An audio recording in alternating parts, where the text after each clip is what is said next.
समुद्र मंथन सा लग रहा है ये साल, इतना सारा विष निकला है तो अमृत भी जरूर निकलेगा।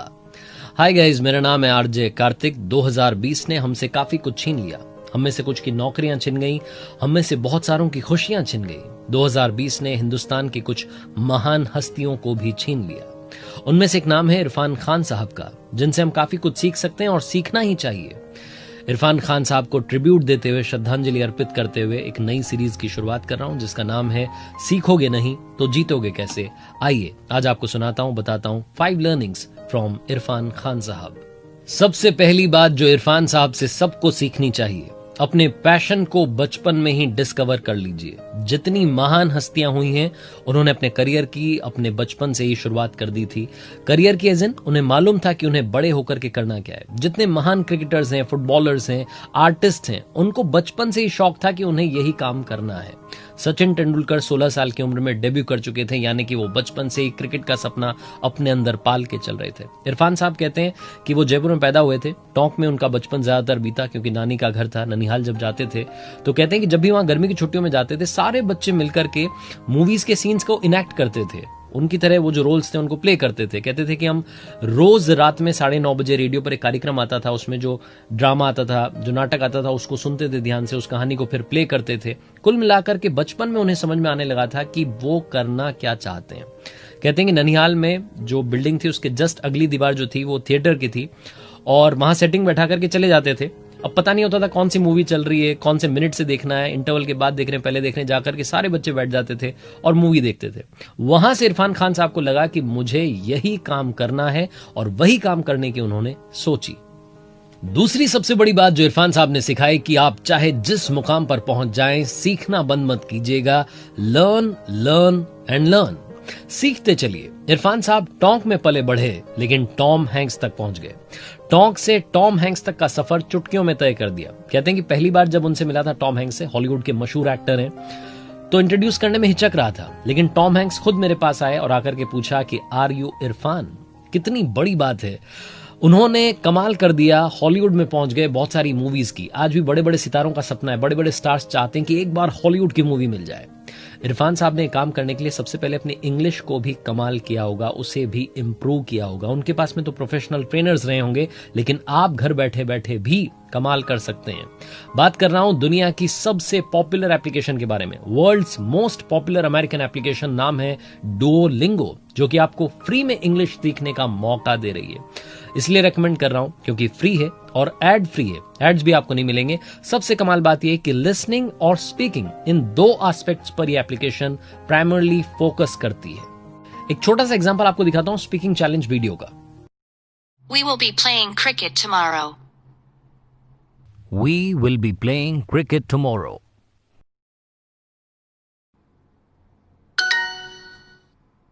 दोस्तों, इस एप्लीकेशन को डाउनलोड करने के लिए प्ले स्टोर पर आप जा सकते हैं। डिस्क्रिप्शन में भी आपको लिंक मिल जाएगा। इस एप्लीकेशन को 100 मिलियन से ज्यादा बार डाउनलोड किया गया है और 4.7 स्टार रेटिंग है, जो बताती है कि कितने लोगों का विश्वास इसके साथ जुड़ा है। एप्लीकेशन डाउनलोड करने के बाद में गेट स्टार्टेड पर क्लिक कीजिए। उसके बाद में अगर आप हिंदी स्पीकर हैं तो इंग्लिश पर क्लिक कीजिए। अगर आपको इंग्लिश ऑलरेडी आती है तो 20 और लैंग्वेजेस हैं जो आप घर बैठे बैठे सीख सकते हैं, जिसमें स्पेनिश है, फ्रेंच है, बहुत सारी लैंग्वेजेस शामिल हैं।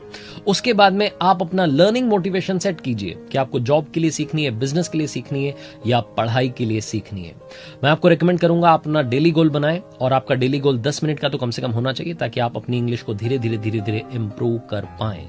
दोस्तों, अगर आप बिगिनर हैं तो आप शुरू से शुरू कर सकते हैं। अगर आपको थोड़ी बहुत इंग्लिश आती है तो आप अपना टेस्ट भी करके देख सकते हैं कि आपको कितनी इंग्लिश आती है और कितनी सही आती है। ये तो बात हुई डुओलिंगो की। अब बात करते हैं तीसरी लर्निंग की। बचपन से आपने सुना होगा कि जिंदगी में जब भी आप आगे बढ़ें, हमेशा फॉलो योर ड्रीम्स, हमेशा अपने सपनों को फॉलो करें, उनके पीछे भागें, उनके पीछे दौड़ें। लेकिन ये कहां हो पाता है? बहुत कम लोग अपने सपनों को फॉलो कर पाते हैं, उन्हें अचीव कर पाते हैं। इरफान साहब से बढ़िया कोई सिखा नहीं सकता है।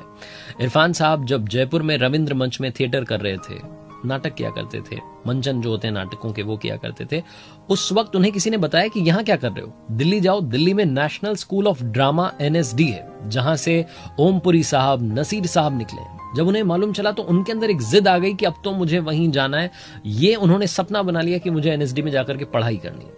अपने पेरेंट्स को जैसे तैसे कन्विंस किया, क्योंकि ये कहानी उस दौर की है जब हिंदुस्तान में बहुत कम पेरेंट्स रिस्क उठाते थे कि उनके बच्चों को बाहर भेजें। बहुत कम पेरेंट्स ये सोच पाते थे कि बच्चा रूटीन से हट करके कुछ नया करे। बड़ी मुश्किल से अपने घर वालों को मना करके दिल्ली पहुंच गए। एनएसडी में एडमिशन मिल गया, बड़ा मुश्किल होता था एडमिशन पाना। वहां एनएसडी में जब उन्होंने अपनी पढ़ाई पूरी की, उसके बाद में मुंबई चले गए।